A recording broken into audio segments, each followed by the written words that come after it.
next we have Florian Grote. And Florian, besides running this entire conference, if you might have noticed, is professor of product management at Code University of Applied Sciences in Berlin. He has filled design and product roles in the music technology industry, working on innovative instruments for electronic music production. His research focuses on cognitive and systemic perspectives on learning organizations with special attention to resilience and sustainability. All right. Florian, thank you very take much. it away. Yeah, thank you very much. I'll share my screen here as well. All right, yeah, we can see that. Good. So, yeah, as you already said, I deal a lot with organizations. I deal with teams, with digital product teams. So I will start a little bit more theoretical and then go into the more practical approaches that I take. I'm also heavily influenced by the Lumanian school of sociology.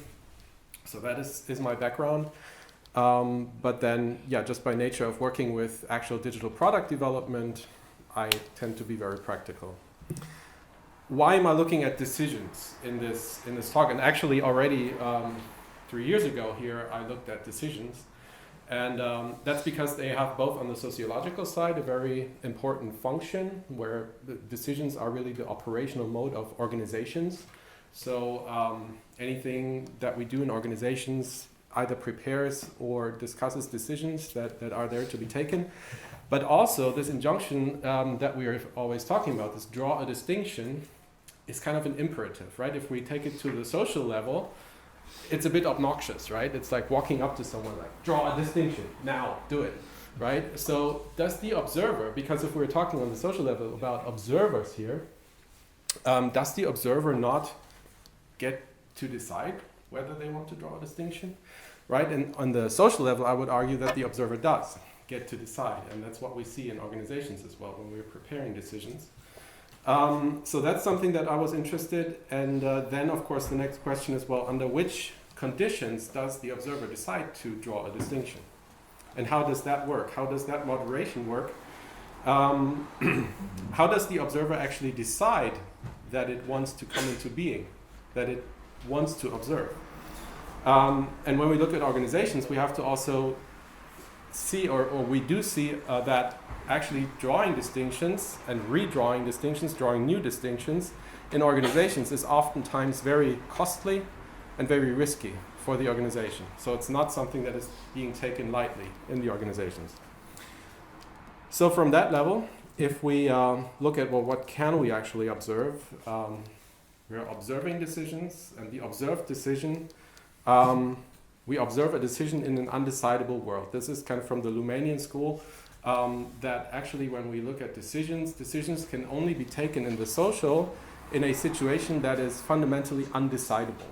Otherwise, it's just a calculation. It's not a decision, right? If you already have the rationalization of a decision before you take it, you don't need to take a decision. So the world is undecidable, and in that undecidable world, an observer decides to draw a distinction, take a decision. However, that observer is not doing that unobserved, right? So in the social situation, there's always other observers observing an observer taking a decision, taking that decision to come into being. So we can try to read this as we observe a decision being made, considering it is being made in an undecidable world. So we have levels of reflection that are happening. No decision can be taken unobserved. Every decision is being reflected upon by other social observers. And I invite you to not think about people as observers, but think of different perspectives inside of organizations or in social situations as observers. And when I talk about observer on an even more fundamental level, I talk about an observer separating an area of meaning from everything it is not. So we observe this distinguishing of an area of meaning from everything it is not. However, again, this is not something that we can do unobserved. So we have observation in the first and the second degree. Of course, we know this from cybernetics, right? So we have a first degree area of meaning and a second degree area of meaning. And we can try to read this as we observe how the unity of the difference, which is the Luhmann term for the reentry, is the unity of the difference the reentry encloses. Between two areas of meaning is observed considered, because observing and considering, and I would argue in an organizational sense, tends to go together, to distinguish it from everything it is not. However, we can only do this in the form of a first order observation. So I can only present this to you, but I have to wait for your reaction to it. However, I do this anticipating a reaction, right? But I cannot predetermine that reaction. That's contingent. How you all will react is contingent to me. And what I will do next, what my next slide will show, is contingent to you. So there is an interesting take, and I think an interesting area for discussion in this round that we're in, because as we just saw in the previous talk that Andre gave, basically we have this idea of the wave train, right, of the waveform kind of going through it. However, there's also, there's a relatively new book by Niklas Luhmann, Die Kontrolle von Intransparenz. It's unfortunately so far only available in German. But it sheds some more interesting light, I would argue, on Niklas Luhmann's view of Spencer Brown and how the distinctions there are being used. Because he really stresses the point that there's an asymmetry between how Luhmann has the system environment, basically the distinction between the system and the environment, and there is an asymmetry between the two sides of the distinction. The one side, the system side, is addressable by the system. The outside is not addressable by the system. This also goes for the energy, like we talked yesterday about system and system of energy flows. Basically, you have addresses for where your energy can go inside of the system, and outside of the system, you're lacking that address. And the social system boundary cannot exist without re-entering into itself.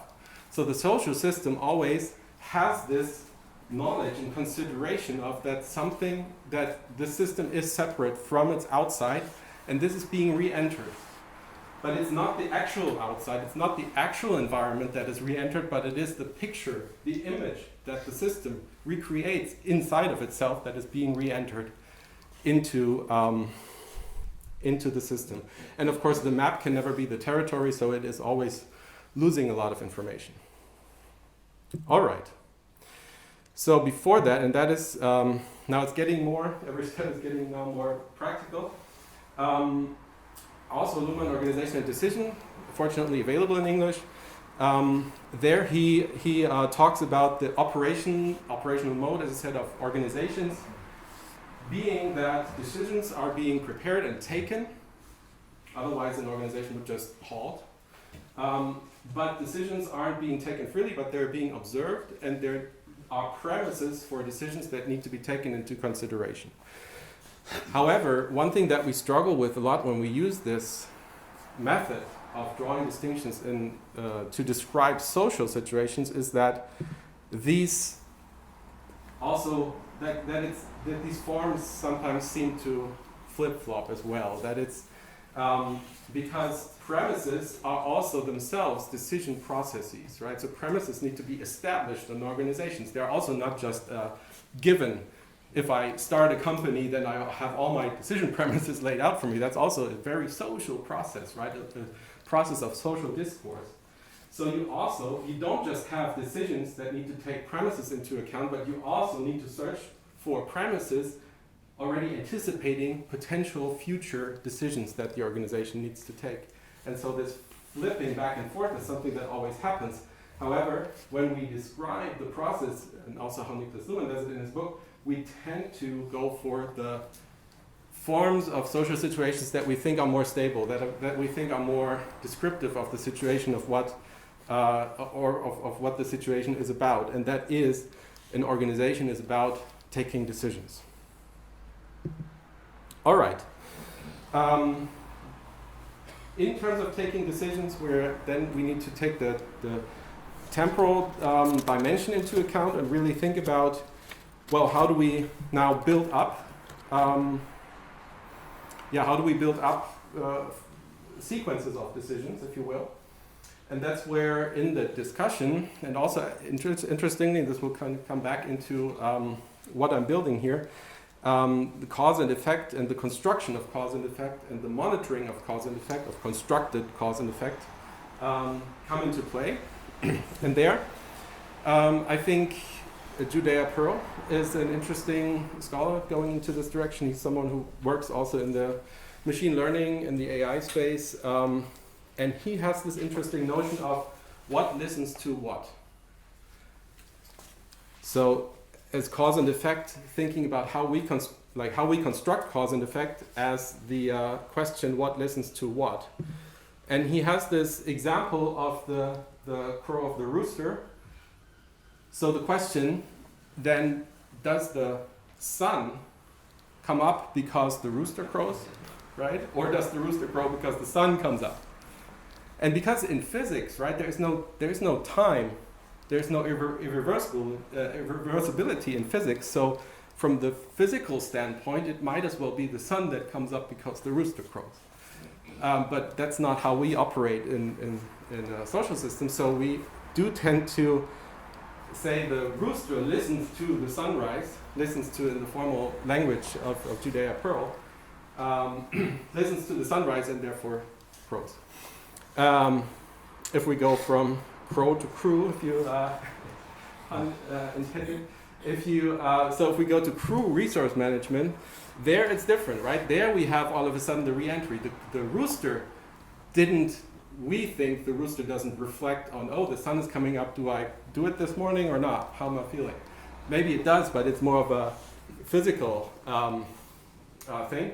But here, actually, in the cockpit, you have the two roles. You have the pilot flying and the pilot monitoring, and they are there in the social situation, because the idea is it's not just that the pilot is flying and they are doing something, and then if something goes wrong, the pilot monitoring would intervene, but also because the thinking goes that the pilot flying is actually doing a better job if they anticipate that, or if they know they are being observed. So this re-entry of the pilot monitoring is a key part of crew resource management, and that's how I see the differences in, like, why in social situations we always need these re-entries. Now we come to products real quick. So in product decisions, we often have to take decisions, and the premises oftentimes then come from our stakeholders, our stakeholder goals. So, and oftentimes when we discuss with stakeholders, these goals are being formalized into financial goals, because that's kind of the language that you can use with your stakeholders. And I'm very interested nowadays in how we can actually integrate sustainability goals into our product decisions, because oftentimes we just have these corporate social responsibility reports that come out at the end of the year after you've already done everything, and then someone is trying to paint a green picture of that. However, the problem that we encounter a lot there is that actually the sustainability goals are enclosed in and have themselves as premises the financial goals. So they are nice and fine, but they're only accepted if they also satisfy the financial goals. So you have this feeding back into that. And there you have this double re-entry. So that's the problem that we face, and that's something that I'm trying to look into and trying to solve.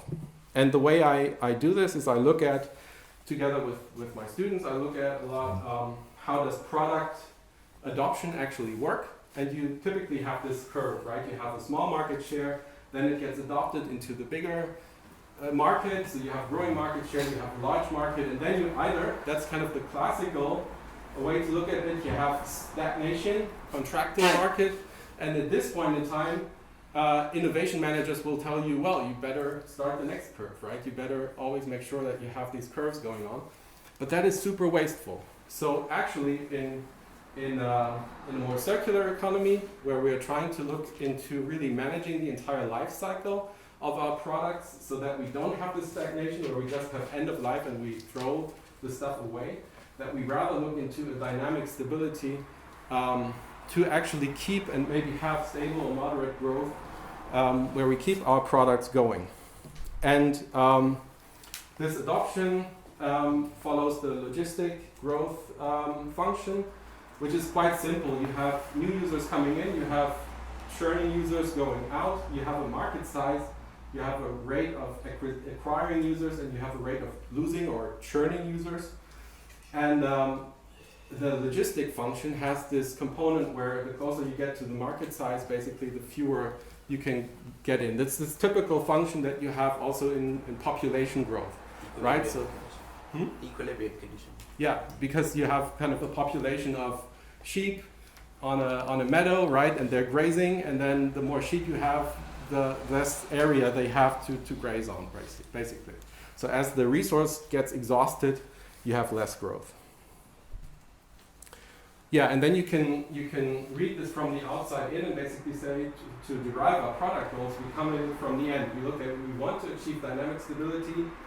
We have to make sure that we work at scale.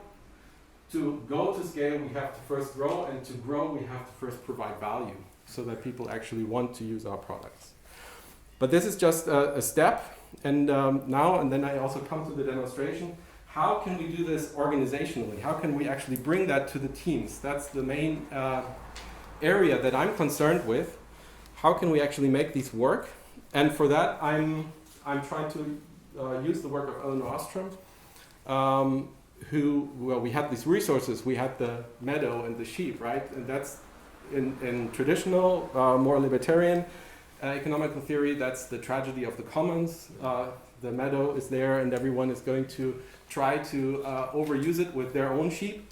However, Elinor Ostrom has this, like, how a common pool resource, so a resource like users or the meadow that everyone shares, but also actually ecological impact, right? The stability of Earth or the CO2 that we can emit is also a common pool resource. We have this budget that is capped, otherwise we go into catastrophe. So how can we govern that common pool resource? And she has these design principles for that. Basically, she says a world government isn't working, like it doesn't look like one is on the horizon, and if it were, we don't know if we would want one, right? So we'd rather go with polycentricity, so rather go with governance that is distributed, and governance by autonomous groups. So you have to give them autonomy of the part of the common pool resource that they administer, that they can govern. There they take collective choices, so they have a decision process in place, and essentially they look at costs and benefits. So using part of the common pool resource is going to be necessary to generate benefits. So that's always something that you have to balance. And this is just the same. And then there is a compliance function as well. There needs to be monitoring of this so that everyone in that autonomous group has visibility. There needs to be a mechanism of conflict resolution if someone does overuse. Graduated sanctions so that it's clear and transparent. Transparency at the core there, that basically whenever someone does overstep in the use of the common pool resource, that they are sanctioned in a graduated way. 5 minutes? All right, perfect. And costs, of course, need a taxonomy. You need to be able to measure on a common basis, on a transparent basis, how you are actually impacting the environment, in many of these cases negatively. Right, so that's the, those are the design principles. That's the design theory of Elinor Ostrom, who of course didn't use Spencer Brown. I'm like trying to make that connection here. Those are just the references. For reference, now I will quickly switch over to my demo, and also share that with you. So this is also pure data, the same programming language that Sahu was using yesterday. And I use it here to create synthetic data. So essentially I'm using the logistic function to say, okay, how many users do we have? What is the user growth that we have? And then I'm using I'm modeling the costs. Okay, and here I have different ideas of, so basically scope 1 and 2, which is our own operation in my company, is scope 1, and my direct supply chain is scope 2. This is the typical EU taxonomy of emissions, and scope 1, 2, 3. Scope 1 is myself, scope 2 is who's building something for me, and scope 3 is who's building for the people who are building for me, and what are my users doing, right? So it's kind of going out like that. So scope 1 and 2, the variable costs, scope 1 and 2 per user that I have.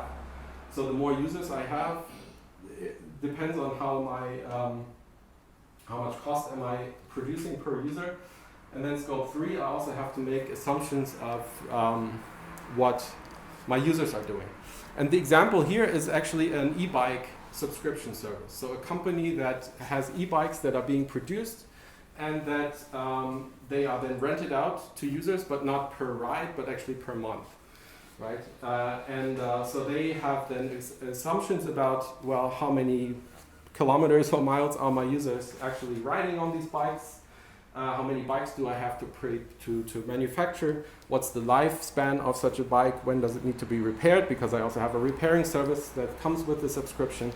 All these kinds of things. And then what is key here is that the group, the autonomous group, has the choice to actually define the boundaries and say, okay, we want to accept that accumulated scope 1, 2, 3 cost is below something like 10 kilotons for the first 20,000 users of CO2 emissions.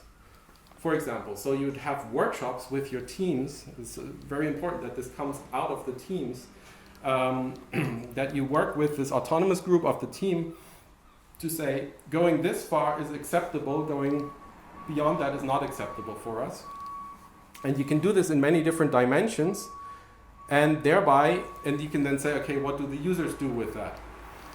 Right, so what do we anticipate happens there, and do we just think that actually what our users, or actually the cost per user is fixed, or do we think we can get better? We can become more efficient at manufacturing these things. So do we think there's an inverse logistics function, so that it goes down like that we get better, more efficient? Or do we think there's even a rebound, so there could be vandalism, right? So people get these bikes, but they also get a subscription. So we promise them that if something breaks, they will get a new one. So they could start breaking things intentionally because they want a new bike or something like that, right? I mean, these things happen in reality, unfortunately. So that's the unintended consequences and the rebound effect. So if you give someone a lifetime warranty, that they overuse it, right? So, it's probably a very stupid question, but the acronym PD there, is that product development, or is no, PD is just for pure data. That's pure data. Oh, sorry, that's the software that you're using. Yeah, okay. And this is essentially a class, right? Okay. So you're right. Okay. So basically, because it's a class. One, yeah. So you can assume that as well, and you can say, okay, well, if my I can make this faster with the growth rate. So you can then build this model. You can also say, okay, what happens if there are random fluctuations in this? And the point of this is that doing this, I have my teams. We're deciding what is acceptable to us and what is not acceptable to us. And then we can build these models and create a lot of synthetic data. And then when we have the real data come in, we can actually use machine learning to determine which of the possible worlds that we determined with our model is reality possibly closest to, and how do we have to react with our product decisions, thereby binding it all back to product decisions in the first place. Thank you very much.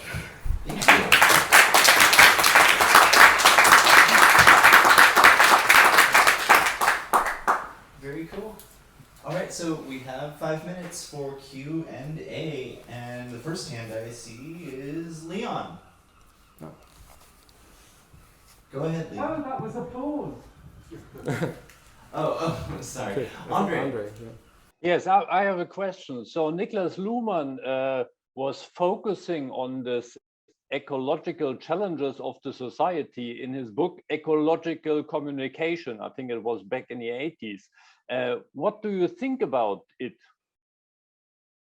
About ecological communication. Yes, and then how he perceived the situation then. So it was quite bleak. He is going through the different society systems and discusses how we can incorporate in the communication the ecological disaster. So what is your take on it? Well, I mean that's very big. There's also, of course, the whole. I mean, I think he combined it also with the idea of the protest movement, right? Where then the question was, but there the code of the protest movement is, well, am I impacted or not? And I think that question is not a question now anymore, because everyone is impacted. It's just that not everyone is necessarily perceiving themselves as impacted, right? But you don't have these things anymore. So yeah, I think it's the difficulty there was also with this how should I say this in English, like the overstretching, overpowering, right, of the functional subsystems with the complexity of recreating that, of representing the environment. So yeah, I think that is something that needs to be broken down. And yeah, but I think the personal, or my personal take on this is that I'm much more focused on decision making in organizations, because I think that's where actually the negotiations between the different functional subsystems comes into play, right? That's what that's the function of organizations in society for Niklas Luhmann, that they actually have these different functional subsystems like economy, like religion, actually education as well, and that's where and organizations are there functionally to negotiate between them, right? So I think that's the key element, where if we don't manage to represent the environmental impact that we're having satisfactorily in the functional subsystems, in the code that they're using there, because like if we just try to bind it back to payment or non-payment, that doesn't seem to work, right? We don't seem to be getting anywhere with that. So, but if we, so I think that's where we have to go back to the organizations, because that's where the decisions are being forged. Yeah. Would you have a different take? I mean, I would also be interested if you had a different take on that. Yeah, well, reading it lately, and I was not very pleased with it. I think he poses the problems, and I liked much more his later books. And maybe it's interesting for the audience that Niklas Luhmann based his logic almost entirely on George Spencer Brown's form concept. So he uses a slightly different form concept than George Spencer Brown, but this name, George Spencer Brown, is the most cited name in the whole of Niklas Luhmann's work. So I would everybody encourage to read about Niklas Luhmann if he wants to know about a modern and functional divided society. Yeah, I would agree. I just think that actually die Kontrolle von Intransparenz, the new book from 2017, is super important in this, and it's unfortunately only in German right now. Yeah, thank you. All right, we have another question back here, and I got to get that title from you. Mm-hmm. That's exciting. And of course, Luhmann also brings Spencer Brown together with philosophy. He like sometimes he'll bring the concept of difference from Derrida, which is cool because it brings Spencer Brown into the whole philosophical discussion too, and therefore all this. Oh. So, Andrew?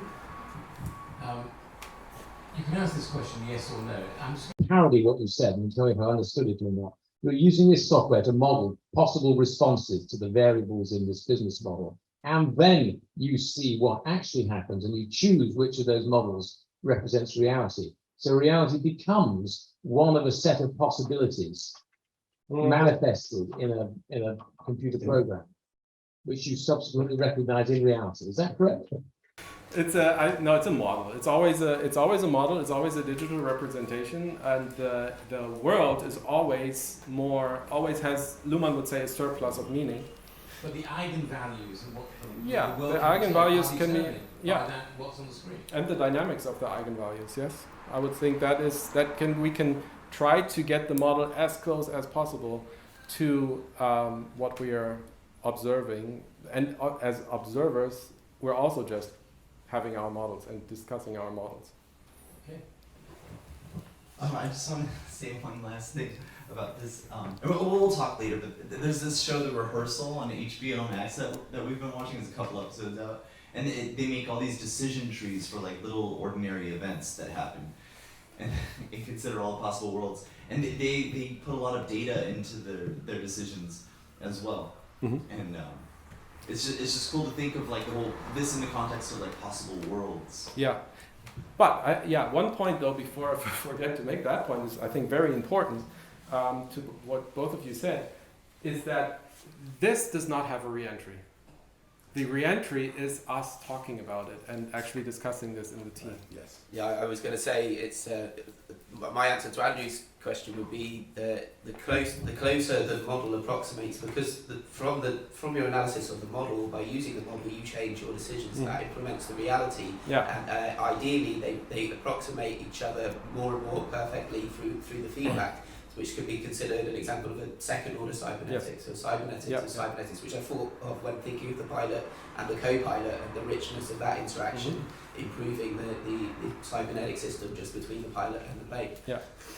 Yeah, so that's what and that's a very important point for me in this talk, is that I think something like this, building such models, can work very well to express a specific observer view, but then we can use re-entry forms to actually make explicit how we want to then work with them, right? So in that sense, I mean, I use a lot of systems thinking methodology there, but that I think is an observer of the first degree method to express an idea, a model of how the world works, and then we have to work in social situations to actually discuss whether that world, how close that world is, and how right or useful our assumptions about the world are going forward. All right, thank you, Florian. Well, thanks.